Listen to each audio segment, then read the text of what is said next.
ఆకస్మిక వర్షాల ధాటికి ఈశాన్య భారత్ చిగురుటాకులా వణుకుతోంది. గౌహతి అంతర్జాతీయ విమానాశ్రయంలో తుపానుతో కూడిన భారీ వర్షం విధ్వంసం సృష్టించింది.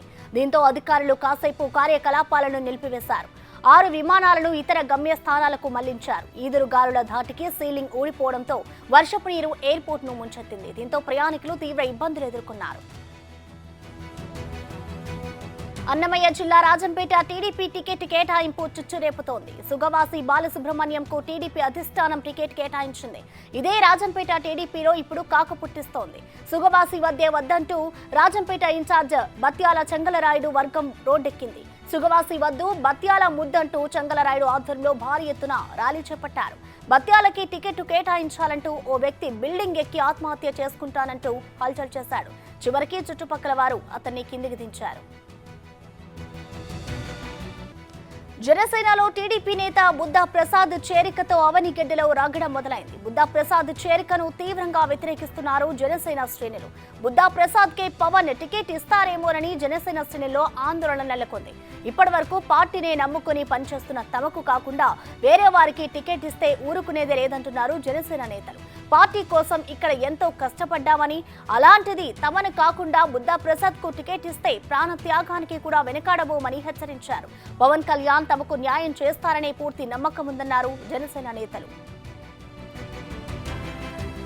తనపైన, తన భద్రతా సిబ్బంది పైన కిరాయి మూకలు బ్లేడుతో దాడులకు పాల్పడ్డాయని సంచలన ఆరోపణలు చేశారు జనసేన అధినేత పవన్ కళ్యాణ్. ఈ దాడుల్లో తన సెక్యూరిటీ సిబ్బందికి గాయాలు కూడా అయ్యాయన్న ఆయన, అందుకే తాను పార్టీ కార్యకర్తలను, అభిమానులను ఎక్కువగా కలవలేకపోతున్నారని చెప్పారు. ప్రత్యర్థి పార్టీ పన్నాగాలు అందరికీ తెలుసు కాబట్టి అంతా సహకరించాలని పవన్ కళ్యాణ్ కోరారు. తెలంగాణకు బీఆర్ఎస్ ఆవశ్యకత లేదన్నారు కిషన్ రెడ్డి. తండ్రి కొడుకుల తప్పిదాల వల్లే రాష్ట్రం నాశనమైందని విమర్శించారు. అధికారం పోయినా కేటీఆర్ ఇంకా ఊహల్లోనే ఉండి మాట్లాడుతున్నారని సెటైర్లు వేశారు.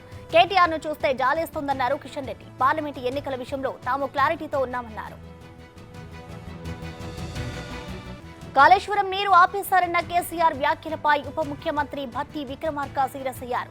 మీ హయాంలోనే కుంగిన కాళేశ్వరం నుంచి నీటిని తీసేశారు కదా, లేని నీళ్లను ఎక్కడి నుంచి తెస్తామని ప్రశ్నించారు. కుంగిన కాళేశ్వరంలో నీళ్లు నింపితే మొత్తం కూలిపోతుందని అధికారులే చెప్పారని గుర్తు చేశారు. సాగునీటి రంగాన్ని సర్వనాశనం చేసిన ఘనత కేసీఆర్దే అంటూ నిప్పులు చెరిగారు మంత్రి ఉత్తమ్ కుమార్ రెడ్డి. పొలం బాటలో నిన్న కేసీఆర్ చేసిన విమర్శలకు కౌంటర్ ఇచ్చారు ఉత్తమ్. ఫోన్ ట్యాపింగ్ కేసు కీలక మలుపు తీసుకుంది. రాధాకిషన్ రావు తన రిమాండ్ రిపోర్టులో సంచలన విషయాలు వెల్లడించారు. బీఆర్ఎస్ సుప్రీమో నుంచి వచ్చిన ఆదేశాలతోనే ప్రతిపక్ష నేతలపై నిఘా పెట్టామని చెప్పారు. ప్రణీత్ రావు, భుజంగారావు, వేణుగోపాల్ రావు రాష్ట్రంలో బీఆర్ఎస్ మాత్రమే అధికారంలో ఉండేలా కలిసి పనిచేయాలని అనేవారని రాధాకిషన్ రావు చెప్పారు. వాట్సాప్, స్నాప్చాట్, సిగ్నల్ యాప్ ద్వారా వాళ్ళంతా రహస్యంగా చర్చించేవారని అన్నారు. ప్రభాకర్ రావు ఎస్ఐబి చీఫ్ గా వచ్చాక పొలిటికల్ ఇన్వాల్వ్మెంట్ ఎక్కువైందని వెల్లడించారు. ఎస్ఐబి ఎప్పుడు బీఆర్ఎస్ కోసమే పనిచేసేదని చెప్పారు. ప్రతిపక్ష పార్టీల ముఖ్య నాయకులు, కుటుంబ సభ్యులు, వారికి సపోర్ట్ చేసే వ్యాపారవేత్తల కార్యకలాపాలపై దృష్టి పెట్టామని ఒప్పుకున్నారు. ఎన్నికల సమయంలో పోలీసు వాహనాల్లోనే డబ్బు తరలించామని ఒప్పుకున్నారు రాధాకిషన్ రావు. 2018, 2023 అసెంబ్లీ ఎన్నికలకు పోలీసు వాహనాల్లోనే డబ్బు తరలించామని చెప్పారు. ఫోన్ ట్యాపింగ్ ద్వారానే మునుగోడు, దుబ్బాక ఉప ఎన్నికల్లో ప్రతిపక్ష నేతల డబ్బులు సీజ్ చేశామని వెల్లడించారు రాధాకిషన్ రావు. ఇదంతా ప్రభాకర్ రావు ఆదేశాలతోనే చేశామని అంగీకరించారు. ప్రణీత్ రావు, తిరుపతన్న, భుజంగారావు, వేణుగోపాల్ రావు, గట్టు మల్లు లాంటి నమ్మకమైన వారిని ప్రభాకర్ రావు ఎస్ఐబిలో నియమించారని, మూడోసారి బీఆర్ఎస్ అధికారంలోకి రావడానికి ఆయన ఆధ్వర్యంలోనే ఎస్ఐబి పనిచేస్తుందని వెల్లడించారు రాధాకిషన్ రావు. గొల్ల కురుమలకు గొర్రెలు పంపిణీ చేయడంలో బీఆర్ఎస్ ప్రభుత్వం విఫలమైంది. ఆదిలాబాద్ జిల్లా బజరత్నూర్ మండలంలో 270 మందికి ఒక్కొక్కరి నుంచి 47,000 రూపాయలు డీడీలు తీయించారు. కానీ 2 సంవత్సరాలైనా వాళ్లకు గొర్రెలు పంపిణీ చేయకపోవడంతో ఆందోళన చెందుతున్నారు. డీడీ తీసిన డబ్బులు వడ్డీతో సహా బీఆర్ఎస్ ప్రభుత్వం చెల్లించాలని, లేని పక్షంలో పెద్ద ఎత్తున ఆందోళన చేస్తామని హెచ్చరిస్తున్నారు గొల్ల కురుములు. రాజంపేట నియోజకవర్గ టీడీపీలో ముసలం మొదలైంది. రాజంపేట సీటు ఆశించిన చెంగల్ రాయుడికి టికెట్ నిరాకరించింది టీడీపీ. దీంతో ఆయన తీవ్ర అసంతృప్తి వ్యక్తం చేశారు. తన అనుచరులతో కలిసి ఆత్మీయ సమావేశం ఏర్పాటు చేశారు. త్వరలోనే తన కార్యాచరణను ప్రకటిస్తానన్నారు. పసిడి ధర పరుగులు పెడుతోంది. గోల్డ్ రేట్ ఆల్ టైమ్ రికార్డుకు చేరింది. 24 క్యారెట్స్ బంగారం 70,000 రూపాయలు దాటింది. ఆదివారంతో పోలిస్తే ఇవాళ సాయంత్రానికి 1,000 రూపాయలకు పైగా పెరిగింది. అంతర్జాతీయంగా డిమాండ్ పెరగడంతోనే దేశీయంగా ధరలు పెరుగుతున్నాయని నిపుణులు అంటున్నారు. అటు చైనా నుంచి డిమాండ్ పెరుగుతుండడం మరో కారణమని తెలుస్తోంది. రాబోయే రోజుల్లో పెళ్లిళ్లు, శుభకార్యాలు ఉండడంతో మరింత పెరిగే ఛాన్స్ ఉంది. తిరుమలలో పెను ప్రమాదం తప్పింది. తిరుపతి నుంచి తిరుమలకు వెళ్లే రెండో ఘాట్ రోడ్లో ఆర్టీసీ బస్సు అదుపు తప్పి డివైడర్ను ఢీకొట్టింది. చెట్లు అడ్డుగా ఉండడంతో బస్సు లోయలో పడకుండా ఆగింది. దీంతో బస్సులోని ప్రయాణికులు ఊపిరి పీల్చుకున్నారు. రహదారిపైన లీక్ అయిన ఆయిల్ వల్ల బ్రేక్ పడకపోవడంతో ఈ ప్రమాదం జరిగిందని డ్రైవర్ తెలిపాడు. హైదరాబాద్లోని నార్సింగిలో ఓ పోకిరి ముఠా రెచ్చిపోయింది. కిరాణా కొట్టుకు వెళ్లిన ఓ విద్యార్థిని పట్ల అసభ్యంగా ప్రవర్తించారు. సురేష్ అనే యువకుడు అమ్మాయి చేయి పట్టుకుని లాగి ఒంటిపై నీళ్లు పోశాడు. హోలీ పండుగ రోజు దొరకలేదంటూ వేధించి అమ్మాయిపై చేయి వేశాడు. దీంతో అమ్మాయి ఏడుస్తూ ఇంటికి వెళ్లి జరిగిన విషయాన్ని తల్లిదండ్రులకు చెప్పింది. తన కూతురికి జరిగిన అన్యాయాన్ని నిలదీయడానికి వెళ్లిన తల్లిదండ్రులపైన పోకిరీలు తల్వార్తోనే దాడి చేశారు. ప్రవీణ్ అనే యువకుడు యువతి తండ్రి గొంతు కోశాడు. అడ్డు వచ్చిన విద్యార్థిని తల్లిపై తల్వార్తో దాడి చేసి గాయపరిచాడు. బాధిత కుటుంబం ఫిర్యాదుతో నార్సింగి పోలీసులు ప్రవీణ్, సురేష్లతో పాటు 6గురిని అరెస్ట్ చేసి రిమాండ్కు పంపారు. 307 సెక్షన్తో పాటు నిర్భయ చట్టం కింద కేసు నమోదు చేశారు. నిందితుల నుంచి 4 తల్వార్లు స్వాధీనం చేసుకున్నారు. నంద్యాల జిల్లా నందికొట్కూరు మండలం అల్లూరు గ్రామంలో ఉద్రిక్తత చోటు చేసుకుంది. హైదరాబాద్లోని ఓ భూ వివాదం కేసులో టీడీపీ నేత, మాజీ ఐపీఎస్ అధికారి మాండ్ర శివానందరెడ్డిని అరెస్ట్ చేసేందుకు తెలంగాణ సీసీఎస్ పోలీసులు ఆయన ఇంటికి వెళ్లారు. పోలీసులతో ఆయన వాగ్వాదానికి దిగారు. తనను అరెస్ట్ చేయడానికి ఏం ఆధారాలున్నాయని పోలీసులను ప్రశ్నించి అక్కడి నుంచి కారులో వెళ్లిపోయారు. అయితే ఇంటి నుంచి కారులో వెళ్తున్న శివానందరెడ్డిని ఫాలో అయ్యేందుకు పోలీసులు ప్రయత్నించగా శివానందరెడ్డి మద్దతుదారులు అడ్డుకున్నారు. కొత్తపల్లి గీతకు బీజేపీ అరకు లోక్సభ టికెట్ ఇవ్వడంతో ఆదివాసీల మనోభావాలు దెబ్బతిన్నాయని మాజీ ఎమ్మెల్యే నిమ్మక జయరాజ్ అన్నారు. టికెట్ విషయంలో బీజేపీ పునరాలోచించాలని డిమాండ్ చేశారు. ఆమెకు తప్ప అప్లికేషన్ పెట్టుకున్న వారిలో ఎవరికిచ్చినా తమకు అభ్యంతరం లేదని అన్నారు. నకిలీ గిరిజనురాలు, ఆర్థిక నేరాలకు పాల్పడిన వ్యక్తికి టికెట్ ఇవ్వడంతో గ్రామాల్లో తిరగలేకపోతున్నామని తెలిపారు. కొత్తపల్లి గీతకు టికెట్ ఇవ్వడం ఆదివాసీ హక్కులను కాలరాయడమేనని అన్నారు. ధర్మపురిలో ప్రభుత్వ విప్ ఎమ్మెల్యే అడ్లూరి లక్ష్మణ్ కుమార్ జన్మదిన వేడుకలను కాంగ్రెస్ పార్టీ నాయకులు, కార్యకర్తలు ఘనంగా నిర్వహించారు. ఈ కార్యక్రమానికి కాంగ్రెస్ పార్టీ పెద్దపల్లి పార్లమెంటు అభ్యర్థి గడ్డం వంశీ హాజరై లక్ష్మణ్ కుమార్ కు జన్మదిన శుభాకాంక్షలు తెలిపారు. ఎమ్మెల్యే లక్ష్మణ్ కుమార్ కు బహుమతిగా ఎలక్ట్రికల్ బైక్ ను అందజేశారు. సీఎం రేవంత్ రెడ్డిపై బీజేపీ నేత డీకే అరుణ చేసిన వ్యాఖ్యలకు కాంగ్రెస్ క్యాడర్ ఫైర్ అవుతోంది. తాజాగా డీకే అరుణపై జోగులాంబ గద్వాల్ జిల్లా పరిషత్ చైర్పర్సన్ సరిత ఫైర్ అయ్యారు. గద్వాల అసెంబ్లీ ఎన్నికల్లో డీకే అరుణ అల్లుడికి లోపాయికారి ఒప్పందంతో బీఆర్ఎస్ పార్టీ విజయానికి దోహదపడిందని ఆరోపించారు. 2023 ఎన్నికల్లో గద్వాల్ నియోజకవర్గంలో అల్లుడికి సహకరించలేదని, నడిగడ్డ ఇలావేల్పు జమ్ములమ్మ సాక్షిగా రేపు ప్రమాణం చేయాలని, సహకరించినట్టు తాను ప్రమాణం చేస్తానని డీకే అరుణకు సరిత సవాల్ విసిరారు. జనసేన టీడీపీ నేత బుద్ధ ప్రసాద్ చేరికతో అవనిగడ్డలో రగడ మొదలైంది. బుద్ధ ప్రసాద్ చేరికను తీవ్రంగా వ్యతిరేకిస్తున్నారు జనసేన శ్రేణులు. బుద్ధ ప్రసాద్ కే పవన్ టికెట్ ఇస్తారేమోనని జనసేన శ్రేణుల్లో ఆందోళన నెలకొంది. ఇప్పటివరకు పార్టీని నమ్ముకుని పనిచేస్తున్న తమకు కాకుండా వేరే వారికి టికెట్ ఇస్తే ఊరుకునేది లేదంటున్నారు జనసేన నేతలు. పార్టీ కోసం ఇక్కడ ఎంతో కష్టపడ్డామని, అలాంటిది తమను కాకుండా బుద్ధ ప్రసాద్ కు టికెట్ ఇస్తే ప్రాణత్యాగానికి కూడా వెనకాడబోమని హెచ్చరించారు. పవన్ కళ్యాణ్ తమకు న్యాయం చేస్తారనే పూర్తి నమ్మకం ఉందన్నారు జనసేన నేతలు. పవన్ కళ్యాణ్ సమక్షంలో జనసేనలో చేరారు బుద్ధా ప్రసాద్. అవనిగడ్డలో జనసేనదే గెలుపు ఖాయమని ధీమా వ్యక్తం చేశారు. అసంతృప్తులకు బుజ్జగించుకొని అందరినీ కలుపుకొని ముందుకు వెళ్తానన్నారు. పార్టీలో చిన్న చిన్న గొడవలు ఉండడం సహజమేనని, అవన్నీ తొందరలోనే సర్దుకుంటాయని చెప్పారు.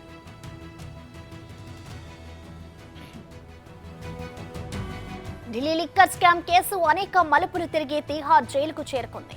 కీలక సూత్రధారులైన ఢిల్లీ సీఎం అరవింద్ కేజ్రీవాల్, ఎమ్మెల్సీ కవితను జ్యుడిషియల్ కస్టడీ కోసం తీహార్ జైలులో ఉంచారు. సార్వత్రిక ఎన్నికలు సమీపిస్తున్న వేళ లిక్కర్ స్కామ్ కేసు రాజకీయంగా ప్రాధాన్యత సంతరించుకుంది. మరికొద్ది రోజులు వారిద్దరూ జైల్లోనే ఉండే అవకాశం ఉన్నట్లు తెలుస్తోంది. గత నెల 22న ఢిల్లీ సీఎం కేజ్రీవాల్ లిక్కర్ కేసులో అరెస్ట్ అయినప్పటి నుంచి ఆ పార్టీ అయోమయంలో పడిపోయింది. లిక్కర్ కేసు వాస్తవాలను కోర్టులో వెల్లడించి కడిగిన ముత్యంలా బయటికి వస్తాననుకున్న కేజ్రీవాల్ కు అడుగడుగునా అసంభంగమే ఎదురైంది. వారం రోజుల ఈడీ కస్టడీ ముగియడంతో న్యాయస్థానం ఈ రోజు కేజ్రీవాల్ కు ఏప్రిల్ 15 వరకు జ్యుడిషియల్ కస్టడీ విధించింది. లిక్కర్ కేసు విచారణకు కేజ్రీవాల్ సహకరించడం లేదని, తప్పించుకునే సమాధానాలు చెప్తున్నారని ఈడీ కోర్టుకు వెల్లడించింది. డిజిటల్ పరికరాలకు సంబంధించిన పాస్వర్డ్లను కేజ్రీవాల్ ఇవ్వడం లేదని, తమ ప్రశ్నలకు తెలియదు అని మాత్రమే ఇస్తున్నారని ఈడీ కోర్టుకు నివేదించింది. ఈ పరిణామాలతో మరికొద్ది రోజులు కేజ్రీవాల్ జైలులోనే ఉండే ఛాన్స్ కనిపిస్తోంది. ఇప్పటికే అసెంబ్లీ ఎన్నికల్లో ఓటమి, కీలక నేతల వలసలతో డీలా పడిపోయిన బీఆర్ఎస్ పార్టీని కవిత అరెస్ట్ మరింత కుంగదీస్తోంది. కవిత ఈ కేసులో ప్రధాన నిందితురాలని ఈడీ చెబుతోంది. సౌత్ గ్రూప్ మొత్తాన్ని ఆమె మేనేజ్ చేస్తుందని, ఆమె చాలా ప్రభావవంతమైన వ్యక్తి అని ఈడీ కోర్టుకు తెలిపింది. కేసు దర్యాప్తు పూర్తయ్యేదాకా కవితను జైల్లోనే ఉంచాలని కోర్టును ఈడీ కోరింది. లిక్కర్ పాలసీని సౌత్ గ్రూప్ నకు అప్పగించేందుకు కేజ్రీవాల్ కు కవిత 100 కోట్లు ఆఫర్ చేసినట్లు ఈడీ విచారణలో తేలింది. ప్రధాన సూత్రధారిగా కవితను చేర్చడంతో ఆమె కూడా జ్యుడిషియల్ కస్టడీలో మరికొన్నాళ్లు కొనసాగే ఛాన్స్ ఉంది. కేజ్రీవాల్, కవితను జైలులోనే ఉంచి లిక్కర్ స్కామ్ లో పాత్రధారులను ఒక్కొక్కరిగా విచారించేందుకు ఈడీ ఏర్పాట్లు చేసుకుంటోంది. స్కామ్ లో భాగస్వాములైన అందరినీ పూర్తి స్థాయిలో విచారించి అన్ని ఆధారాలు సేకరించేదాకా కేజ్రీవాల్, కవితను కస్టడీలోనే ఉంచాలని భావిస్తున్నారు. కవిత, కేజ్రీవాల్ దాఖలు చేసిన బెయిల్ పిటిషన్లపై ఇప్పటికే విచారించిన కోర్టు వారి అభ్యర్థనను తిరస్కరించింది. మరింత మంది పాత్రధారులు, స్కామ్ తో సంబంధం ఉన్న వ్యక్తులను విచారించేదాకా బెయిల్స్ వచ్చే అవకాశం లేనట్లు కనిపిస్తోంది. జైలు నుంచే పాలన సాగిస్తున్న కేజ్రీవాల్ కు మద్దతుగా ఆప్ నేతలు నిరసన కార్యక్రమాలు చేపడుతున్నారు. విపక్ష నేతలు సైతం కేజ్రీవాల్ కు మద్దతు తెలుపుతున్నారు. తాను ఎలాంటి తప్పు చేయలేదని కేజ్రీవాల్ సైతం కోర్టు ముందే పదే చెబుతున్నారు.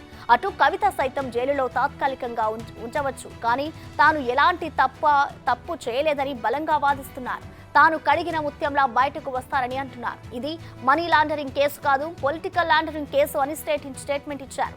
ఈడీ పూర్తి దర్యాప్తు చేసిన తర్వాత అన్ని విషయాలు బయటకు వచ్చే అవకాశం ఉంది. వరంగల్ కాంగ్రెస్ ఎంపీ అభ్యర్థిగా కడియం కావ్య పేరు ఖరారైంది. ఈ మేరకు కావ్య పేరును కాంగ్రెస్ అధిష్టానం ప్రకటించింది. బీఆర్ఎస్ ఎంపీ టికెట్ కాదని కాంగ్రెస్ లో చేరారు కడియం కావ్య. తన తండ్రి కడియం శ్రీహరితో కలిసి కావ్య కాంగ్రెస్ కండువా కప్పుకున్నారు.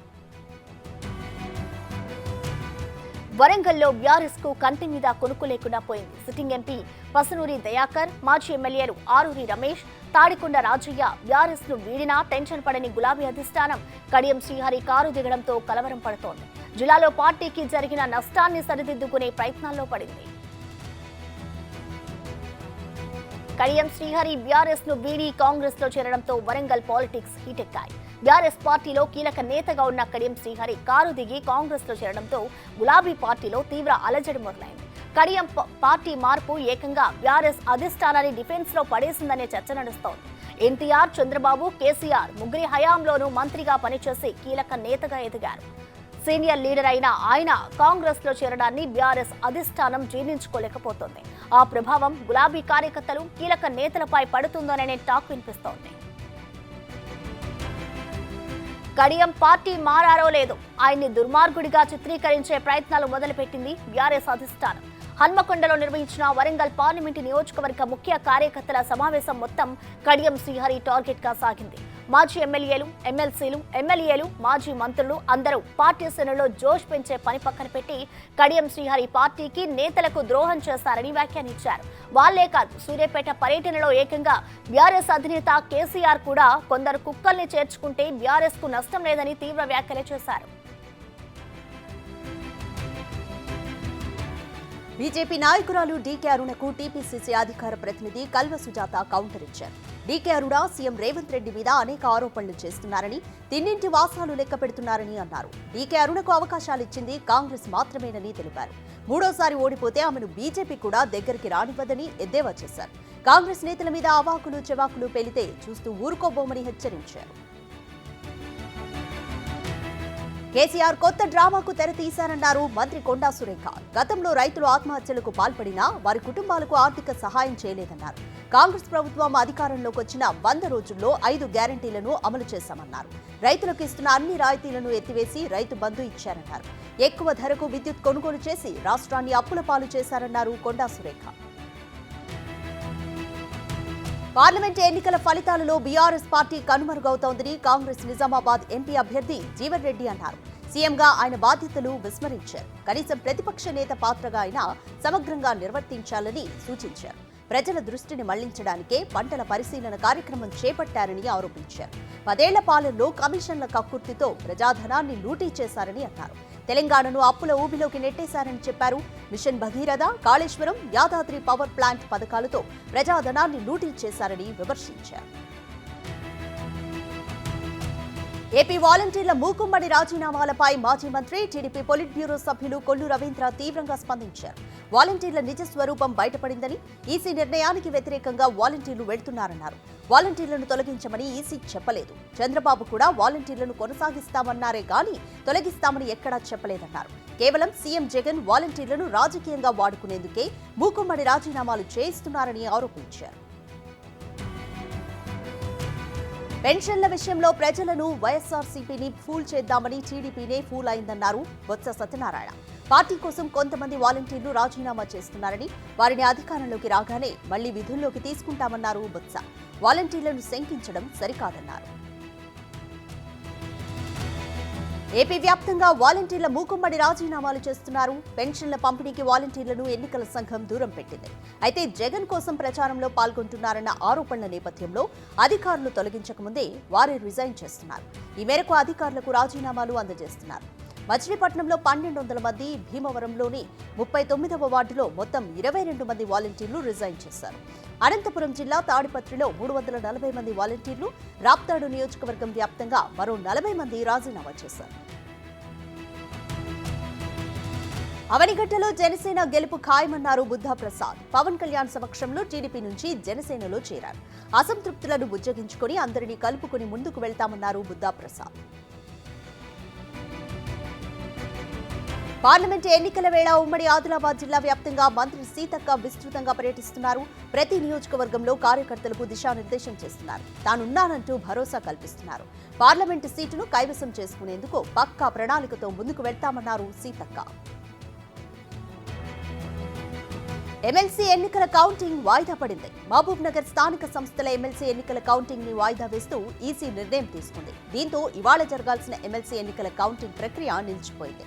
ప్రస్తుతం పార్లమెంటు ఎన్నికల కోడ్ ఉన్న నేపథ్యంలో కౌంటింగ్ చేయవద్దంటూ జిల్లా కలెక్టర్కు ఈసీ ఆదేశాలు జారీ చేసింది. ఎమ్మెల్సీ ఎన్నికల ఫలితాలు పార్లమెంటు ఎన్నికలపై ప్రభావం చూపే అవకాశం ఉన్నందున వాయిదా పడింది. తిరిగి జూన్ 2న ఎన్నికల కౌంటింగ్ ను నిర్వహించనుంది. హైదరాబాద్ సిపి కొత్తకోట శ్రీనివాసరెడ్డిని కలిశారు కాంగ్రెస్ సీనియర్ నాయకులు KK Mahender Reddy, Mahabubnagar MLA NM Srinivasa Reddy. Phone tapping కేసును పూర్తి స్థాయిలో విచారణ జరిపించాలని సిపిని కోరారు. ఈ కేసులో మాజీ సీఎం కేసీఆర్ కు నోటీసులు జారీ చేసి విచారణ జరపాలంటూ వినతి పత్రం ఇచ్చారు. ఉదయం 8 గంటలకే 36 డిగ్రీల టెంపరేచర్. ఇది ఖమ్మంలో పరిస్థితి. జిల్లా హెడ్ క్వార్టర్ కు రోజు 1,00,000 మంది వస్తుంటారు. వాళ్ళంతా రాటెత్తిపోతున్నారు. సింగరేణి కోల్ బెల్ట్ లోని కొత్తగూడెం, ఇల్లందు, మనుగూరు, సత్తుపల్లి ప్రాంతాల్లో ప్రత్యేక జాగ్రత్తలు తీసుకుంటున్నారు. ఏప్రిల్ మొదలైందో లేదు, అంతలోనే భానుడు ఉగ్రరూపం దాలుస్తున్నాడు. మార్చిలోనే మొదలైన భగభగలు రోజురోజుకి ప్రతాపం చూపిస్తున్నాయి. కాలు బయట పెట్టాలంటేనే హడలెత్తించేలా ఎండలు రాటెత్తిస్తున్నాయి. అన్ని ప్రాంతాల్లో సాధారణం కన్నా 2 నుంచి 3 డిగ్రీలు అధిక ఉష్ణోగ్రతలు నమోదవుతున్నాయి. ఉదయం 7 గంటల నుంచి సాయంత్రం 6 గంటల వరకు కూడా భారుడి తాపం కొనసాగుతోంది.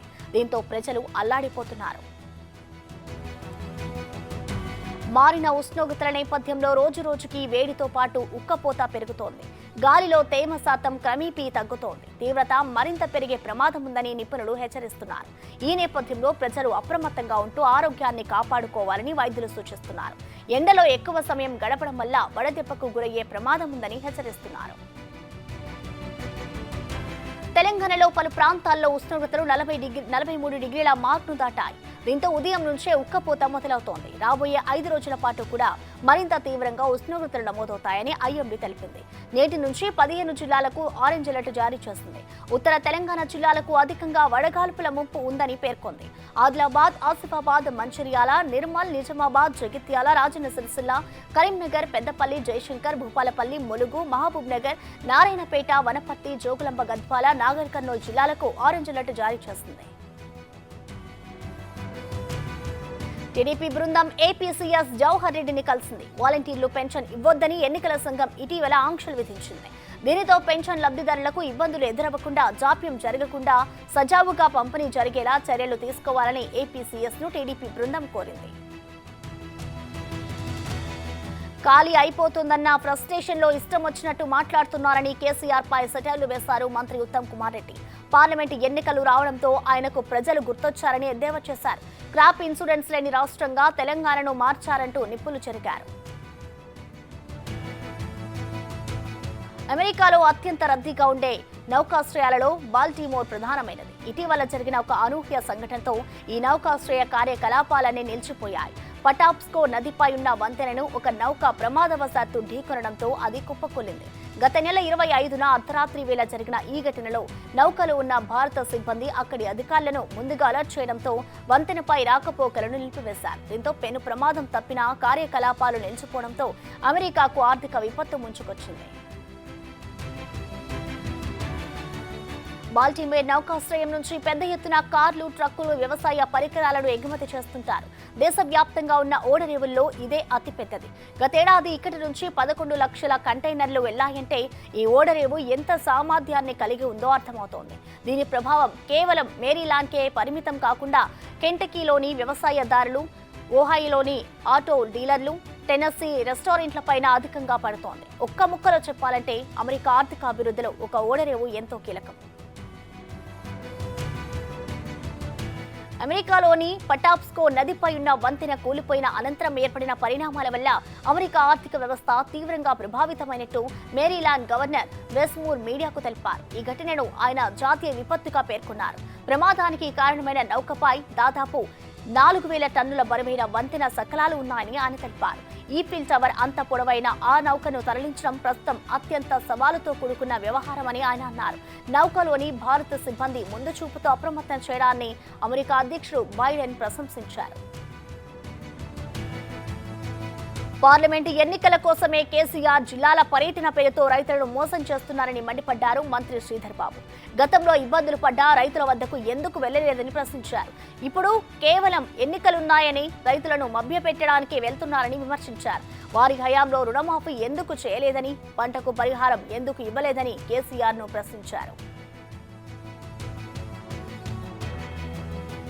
ముంబై, రాజస్థాన్ మధ్య వాంఖడే వేదికగా జరుగుతున్న మ్యాచ్లో hit man Rohit Sharma duck out అయ్యాడు. రాజస్థాన్ బౌలర్ ట్రెంట్ బౌల్ చేసిన బౌలింగ్లో వికెట్ కీపర్ సంజు శాంసన్ కు క్యాచ్ ఇచ్చి పెవిలియన్ బాట పట్టాడు. తాజా డకౌట్తో రోహిత్ ఓ చెత్త రికార్డును నెలకొల్పాడు. ఐపీఎల్లో అత్యధిక సార్లు డకౌట్ అయిన దినేష్ కార్తిక్ సరసన రోహిత్ నిలిచాడు.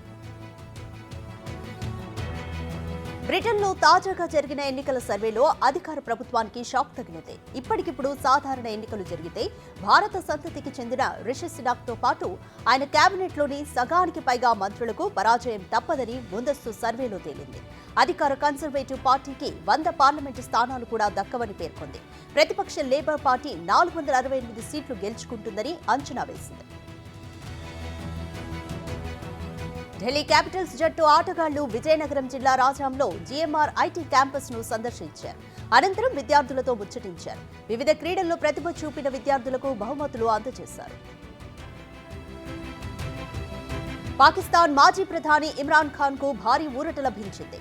తోషాఖానా అవినీతి కేసులో ఇమ్రాన్ ఖాన్, ఆయన భార్య బూస్రా బీబీకి విధించిన శిక్షను ఇస్లామాబాద్ హైకోర్టు రద్దు చేసింది. ఈ కేసులో విధించిన 14 ఏళ్ల శిక్షను ఇమ్రాన్ ఖాన్ దంపతులు హైకోర్టులో సవాల్ చేశారు. దీనిపై విచారణ చేపట్టిన పాకిస్తానీ హైకోర్టు శిక్షను తాత్కాలికంగా నిలిపివేస్తూ బెయిల్ను మంజూరు చేసింది. అమెరికా దౌత్యవేత్తలను ప్రపంచవ్యాప్తంగా భయపెడుతున్న హవానా సిండ్రోమ్ వెనుక రష్యా ఇంటెలిజెన్స్ యూనిట్ హస్తం ఉన్నట్లు తెలుస్తోంది. ఈ మేరకు అమెరికాకు చెందిన ఇన్సైడర్, సిబిఎస్ పత్రికలు సంయుక్తంగా నిర్వహించిన ఇన్వెస్టిగేషన్ రిపోర్టులో ఈ మేరకు ఆరోపించాయి. రష్యా ఇంటెలిజెన్స్ కు చెందిన 29,155 అనే యూనిట్ డైరెక్ట్ ఎనర్జీ వెపన్స్ సాయంతో అమెరికా దౌత్యవేత్తలను లక్ష్యంగా చేసుకున్నారని పేర్కొన్నారు. రష్యా మాత్రం ఈ ఆరోపణలను తోసిపుచ్చింది. Tollywood young hero Siddhu Jonnalagadda Tillu square తో ప్రేక్షకుల ముందుకొచ్చారు. హిట్ చిత్రం డీజే టిల్లుకు ఇది సీక్వెల్. అనుపమ పరమేశ్వరన్ కథానాయిక. మార్చి 29న విడుదలైన ఈ సినిమా మంచి వసూళ్లు రాబడుతోంది. అగ్ర కథానాయకుడు చిరంజీవి ఈ సినిమాను అభినందించారు. డీజే టిల్లుకు సీక్వెల్ గా వచ్చిన టిల్లు స్క్వేర్ ను ఎంజాయ్ చేస్తూ చూశాను. ఆడియన్స్ కడుపుబ్బా నవ్వించిందని చిరంజీవి అన్నారు. దేశంలో జీఎస్టీ వసూళ్లు భారీగా నమోదయ్యాయి. మార్చి నెలకు గాను 1.78 లక్షల కోట్ల వసూళ్లు జరిగినట్లు ఆర్థిక మంత్రిత్వ శాఖ సోమవారం తెలిపింది. గతేడాది ఇదే నెలతో పోలిస్తే వసూళ్లు 11.5% మేర పెరిగాయి. జీఎస్టీ అమల్లోకి వచ్చిన తర్వాత 2023 ఏప్రిల్లో అత్యధికంగా 1.87 లక్షల కోట్లు వసూలయ్యాయి. ఆ తర్వాత ఇదే అత్యధికం కావడం గమనార్హం. వైఎస్ వివేకానందరెడ్డి బయోపిక్ గా తెరకెక్కిన వివేకం చిత్రానికి యూట్యూబ్ లో విశేష ఆదరణ లభిస్తోంది. శుక్రవారం విడుదలైన ఒక్క రోజులోనే యూట్యూబ్ లో 10 లక్షల వీక్షణలు లభించాయి. సిబిఐ ఛార్జ్ షీట్ లోని అంశాల ఆధారంగా టీమ్ ఎస్క్యూబ్ ఈ చిత్రానికి దర్శకత్వం వహించింది. వివేక హత్య అనంతరం అప్పట్లో ప్రతిపక్ష నేతగా ఉన్న జగన్ విలేకరులతో మాట్లాడుతూ చేసిన వ్యాఖ్యల వీడియోను చిత్రంలో యథాతథంగా చూపించారు. వర్క్ విషయంలో ఎంతో సీరియస్ గా ఉండే దర్శక ధీరుడు రాజమౌళి పర్సనల్ లైఫ్ లో సరదాగా ఉంటారు. కుటుంబంతో కలిసి ప్రతి క్షణాన్ని ఆస్వాదించే ఆయన మరోసారి డాన్స్ తో అలరించారు. ప్రభుదేవా పాటకు స్టెప్పులేశారు. తన సతీమణి రమాతో కలిసి అందమైన ప్రేమరాణి చేయి తగిలితే పాటకు స్టేజ్ పై డాన్స్ చేశారు. ఈ వీడియో నెట్టింట వైరల్ గా మారింది. సూపర్ గా డాన్స్ చేశారంటూ పలువురు కామెంట్స్ పెడుతున్నారు. వైజాగ్ వేదికగా ఢిల్లీతో జరిగిన మ్యాచ్ లో ఎంఎస్ ధోని ప్రధాన ఆకర్షణగా నిలిచాడు. ఈ ఐపీఎల్ సీజన్ లో తొలిసారి బ్యాటింగ్ కు దిగిన ధోని అభిమానులను అలరించేలా ఆడాడు. చెన్నై ఓడిపోయినప్పటికీ అతడి ఇన్నింగ్స్ ఫ్యాన్స్ కు గుర్తుండిపోతాయి. ఈ క్రమంలో వైజాగ్ స్టేడియంలో ధోని ఎంట్రీ నుంచి అతడి బ్యాటింగ్ వరకు స్పెషల్ వీడియోను ఐపీఎల్ తన సోషల్ మీడియాలో పోస్ట్ చేసింది.